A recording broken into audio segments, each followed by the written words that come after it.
Well, Jessica, from all accounts, it sounds as though Roley was a bit of a transient, although he did spend about 6 months living at this apartment complex behind me, as you mentioned, in the town of Sandpoint. The ex-roommate says he left around January after he made threatening gestures on their security camera. That led to a 911 call, but the ex-roommate says there was no trouble after that Roley left without incident. However, he was so concerned about all of it because he has his kids here on weekends. Smoke was still rising from Canfield Mountain in the morning, some 40 miles north.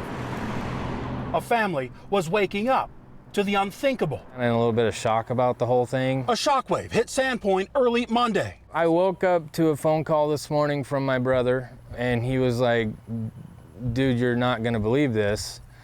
I said, what? And he said, your roommate's name was Wes Raleigh, right? And I said, yeah. And he sent me the picture of him, and I read the news, and honestly, I was just freaking out really bad. TJ Franks says he met Wes Raleigh through the tree service industry. He tells me the 20-year-old was living out of his van when he moved into Frank's apartment. My whole family met him. It's scary because I don't know, he could have flipped at any time. Franks couldn't recall any conversations that may have hinted at a motive, which is still under investigation. We have information that he at one time wanted to be a firefighter. So we don't know if there's a nexus to that desire and what happened. I mean, that is an absolutely disgusting thing to do.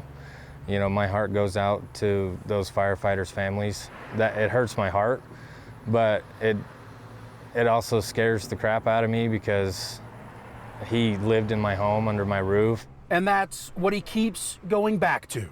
Never thought we would see something like this happen, especially with somebody that we know. It's really heartbreaking and scary. Franks said that Roley did not have any weapons when he lived here at the apartment. Worth adding, however, he said he noticed a change in his demeanor toward the end of his stay. Live in Sandpoint, Idaho, Jim Nelson, King 5 News.